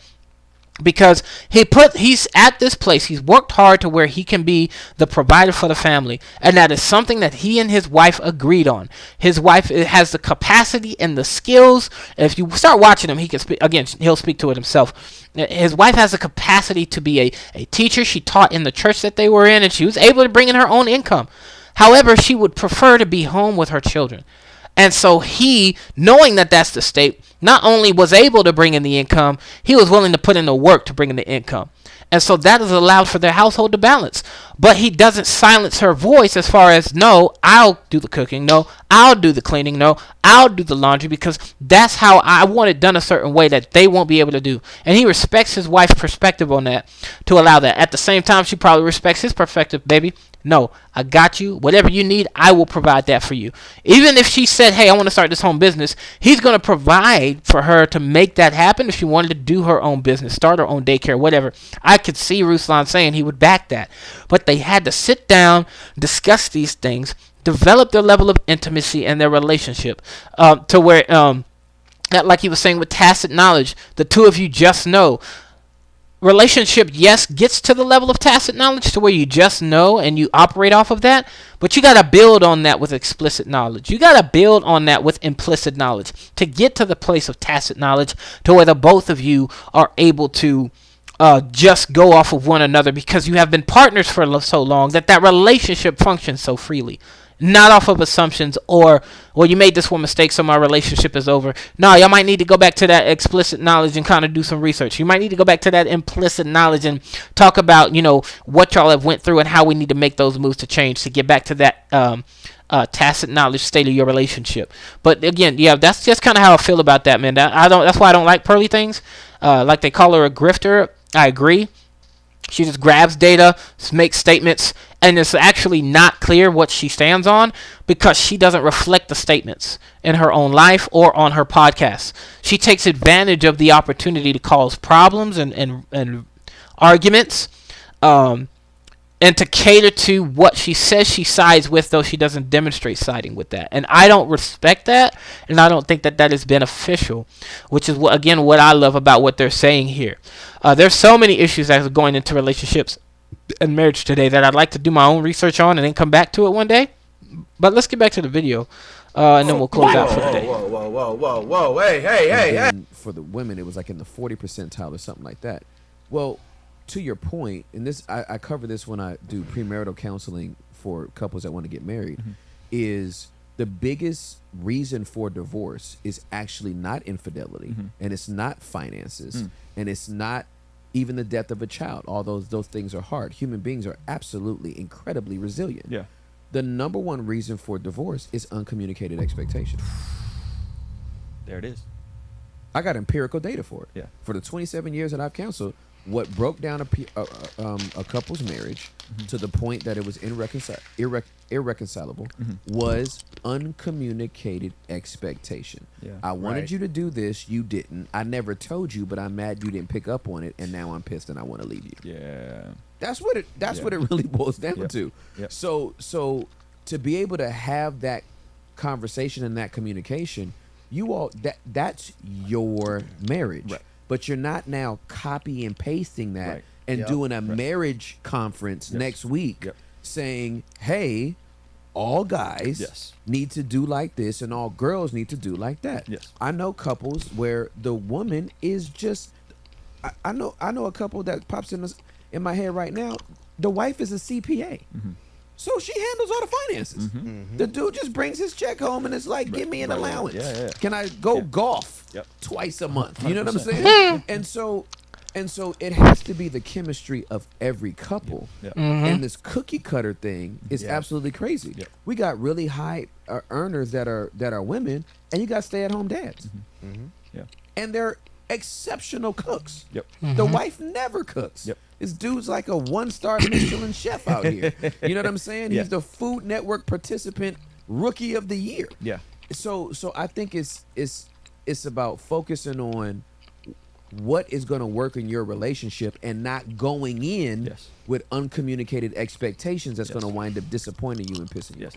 So go ahead. I'm sorry. Well, question behind the communication problem is even further beyond that. core belief problem? Oh, absolutely. Because they're nitpicking, right? Yeah. Pearly is like, it needs to be this way because of this. And then the other guy, it almost never ends and there won't be a resolution. Absolutely. Because both parties want to be right. That's exactly right. So even beyond the communication thing that they can learn in therapy, counseling, is it core belief that's instilled in them as children? Well, and it's an idea of, well, I mean, how do belief systems form, right? Well, if we're not getting it from here, we're getting it from somewhere. Yeah. So how many R&B videos, how many R&B songs, how many sitcoms have we watched that kind of informed us on what our relationships are supposed to look like, right? After the Cosby Show, right? Martin came out, and in that show where the Cosby Show was always about marriage and raising kids, Martin was about dating, and then they got married, and I think they only went a season after their marriage, and it was over. Right. So what did the 90s and 2000s start informing people about as relationships? Yep. Your relationship really goes. Look. He's eating right now so well because that's something that I actually didn't. I realized it, but I didn't give it the negative connotative credit that it deserves. And that is, I grew up on Family Matters when we're talking like relationship wise and like how I conduct myself, because I constantly was related back to Steve Urkel for some reason. The glasses, buck teeth, look nerdy, though I wasn't really nerdy except for cartoons, right? I was given that moniker so frequently that when I watched Urkel, I looked up to Urkel. I always turned what people tried to use negatively against me into something that was positive for me.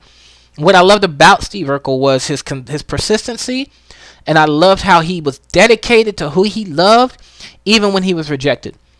Now that's good because you're willing to demonstrate a level of commitment, and even more so, you're not going to tolerate, being disrespected. He had a respect for her, and he wouldn't be overly creepy. Like, he wasn't ever trying to like get naked pictures of her or touch her when she didn't want to be touched. He granted asked for a kiss here and there, but he wouldn't be borderline molestive in that regard.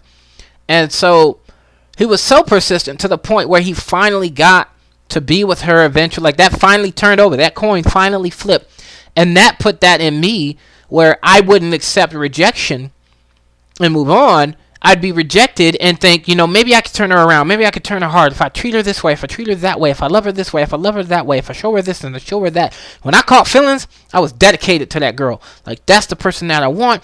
That's the person I want to give all my attention. And I honestly wasted time hyper-focusing on that individual.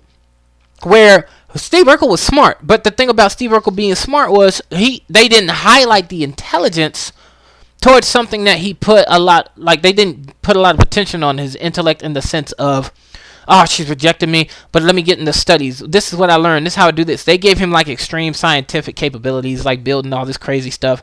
If they'd have capitalized on the intellectual side of Steve Urkel, I probably would have focused more in school rather than focusing on the girls.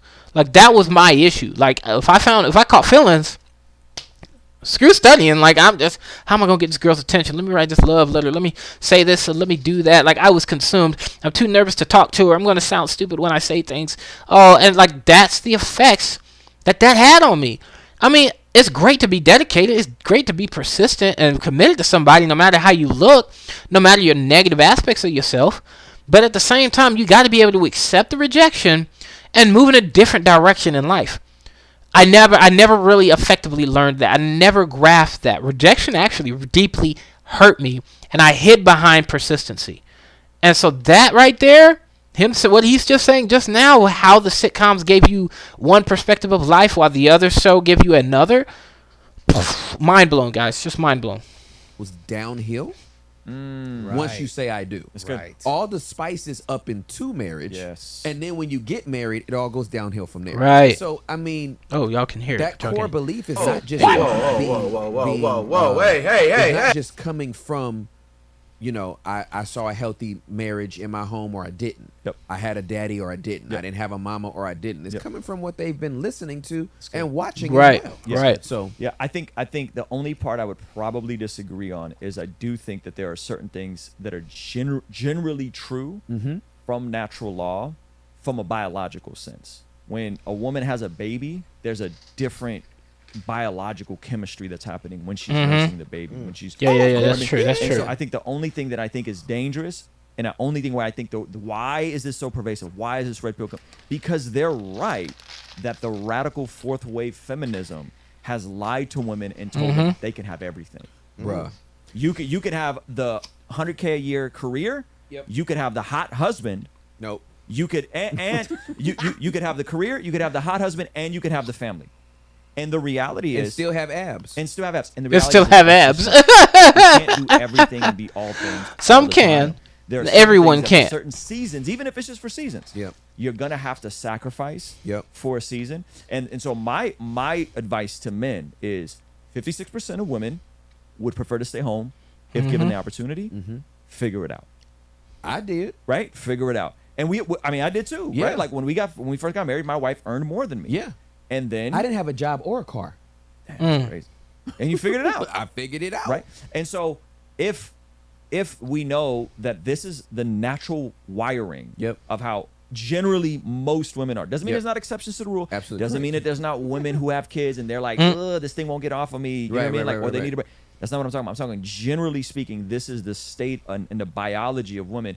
I think men should be more conscientious of how to build a life in a way that could make them the priest, provider, and protector of their home. Yeah. And the red pill removes that. They remove the responsibility from the men, and they say, well, it's just all women's fault. And that's where I think they're totally wrong. Oh, yeah. Now, there is some goofy stuff that women be buying into. And this notion of you can have it all, you're not going to get any of it. Yeah, absolutely. Because a lot of times a man won't want to put up with a woman that's, you know, not super flexible, not willing to cooperate, you know, or the man you want, the man that could provide the kind of life where you can stay home with your kids. He's not going to tolerate a bunch of talk back and this and that, and you know what I mean. He's going to be like, look, I'll just move on, you know. And this is the part that, for the first time in history, they're saying by the year 2030, 45% of working women are going to be single, 30 and up, meaning they've never had kids, they've never been married. 45%. So that means almost half of all working women are going to be single. Well, you brought up the Martin reference. So that was out of the 90s into the 2000s, right? Correct. So now we're seeing the TikTok and the social media wave, and it's only enforcing more of what Ruslan's talking about. Right. So, well, what happened in the teens, the 2010s? MySpace and Facebook? No, Real Housewives. Reality shows. Yeah. But what did that peer into? It was basically the optics was, I married a successful man. I just get to stay home and drink champagne and then toss it in a girl's face, and you know what I mean, and pull her weave out. So it's like, I just think if it's not grounded in truth, to your point, then that's where it starts getting very, very slippery. That's a very sad statement. Yeah. Up 45% are going to be single by 2030. You know who's really excited about this? The economy, Wall Street. There's going to be a huge influx of more single people to spend more money. Who's winning? The corporations. Who's losing? True. The family unit. You know what I mean? Yep. And so, like, if we wonder why is Andrew Tate popular, why was Kevin Samuels so popular? You know what I mean? It's because of they're actually addressing real problems with the complete, I would say, anti-gospel solution. Right? Because if we're coming together as image bearers of God, and I'm saying, I'm born again, I'm here to serve you, you're born again, you're here to serve me, right? And that means that if you need me to do certain things, I'll do certain things. Absolutely correct. And there was a time in a season where I did do laundry. Yeah. You know what I mean? But now, me too. I don't, you know? And a vintage librarian says, better buy cat toy stock now. Oh, that's ouch. That's funny, but that's a real trope. There's trope. single women who are dying alone with cats, and that's sad. And so my thing is like, yo, become the type of person you want to be with is attracted to. If you want a woman that's going to stay home and be submitted and all that's cool, be the man that garners that type of woman. Absolutely. Or stop crying about it. You cannot play Call of Duty and expect come on a really intelligent, beautiful woman to pay any attention to you. Yeah. right? That's a fact. Like the Andrew Tates of the world have empowered men to clap back at women that you would never bring home to your mother. Real. Right? Like your dogging OnlyFans chicks. Yeah. That's not somebody you would be proud to raise children with. Right. Yeah. You know what I mean? So it's like, dang, that's a real now, statement. If this was in a person's past, that's one thing. But when it's somebody's present, it's like, no, that's lust. Yes. So I you'd just be proud to raise kids it with. could be reconciled, but the truth of the matter is, both genders are gonna have to swallow a lot of humble pie. Come on. To reset, to get back to it. And thank you, Holy Spirit. They're gonna actually have to renounce the education they got from the world to do it. That's good. That's good. Hector, any final thoughts before we move on from this topic? Question again. There's good people out there, right? Of course there is.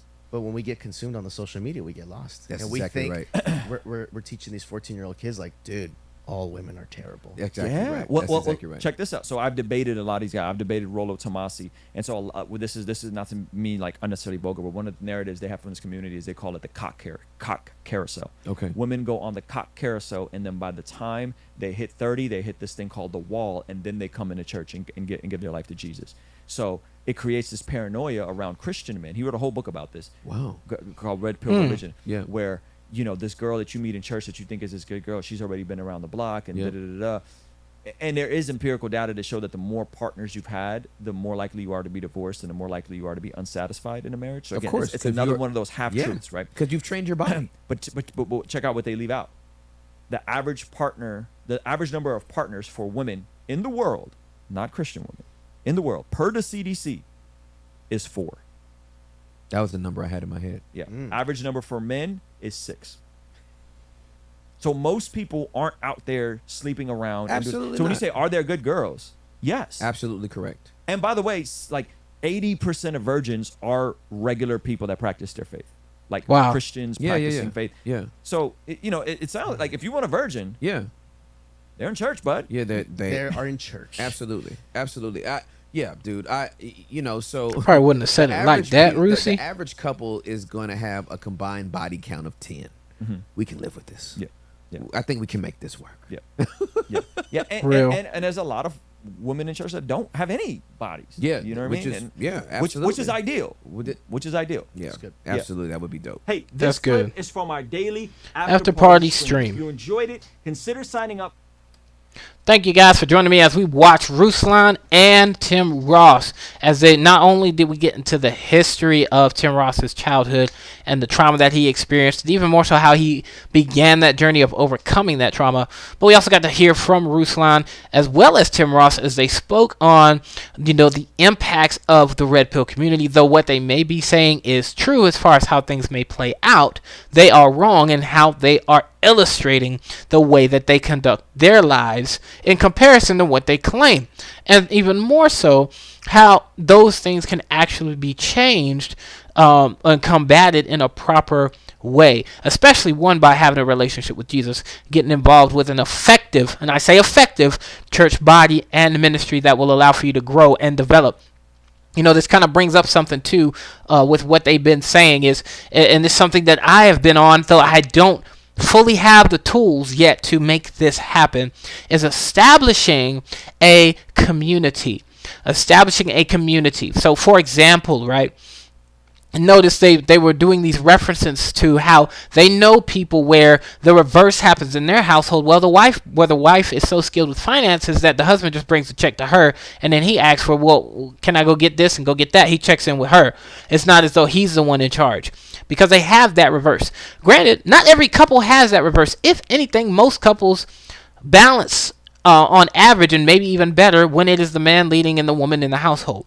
Granted, the question then becomes, which is a question that's not being asked, even when we're encouraging, men to get to a place where they can do 6 figures or more in their life versus being stuck in the 30 to 40 K a year pocket, is we're not talking about how, let's say the wife is the one that able to, balance the finances. How does those skills allow for her to balance the finances with those that are like friends and that are like family, those that they spend regular time with, those that they go and hit the streets with, those that they, support small businesses with, those that they support, let's say, social media platforms with, select their presidency, and all of these things. What does their actual community look like, and how are those gifts and abilities contributing to said community, versus it being, well, I only use my skills for me and my family. I only use my skills for me and my house. I only use my skills for me and my business. That's something that is missed when we go back and we look at how the children of Israel conducted themselves scripturally. They were willing, granted, that's that 10%, that's that tithe, that's that, those sacrifices, all of those things. They would make those dedications to keep up the priesthood, while the priesthood did their best to keep up the people. America is not a united community of people. We are extremely divided and diverse. So we can't trust that me simply spending my money at Walmart or Ingles is me dedicating my finances to quality food that'll better support my household as well as my community. That's technically true. Those things are not doing anything for our community. Even our government is as divided as they are, contribute to dividing us. And so again, there is no actual community that we have where we're able to touch bases with each other, support each other financially, with natural things, emotionally, mentally, spiritually. We only have that, if anywhere, through churches or through personal psychologists. Actually, the church is probably the only place that is attempting to establish community. The church is the only place attempting to establish community, and that might be why so many people hate church.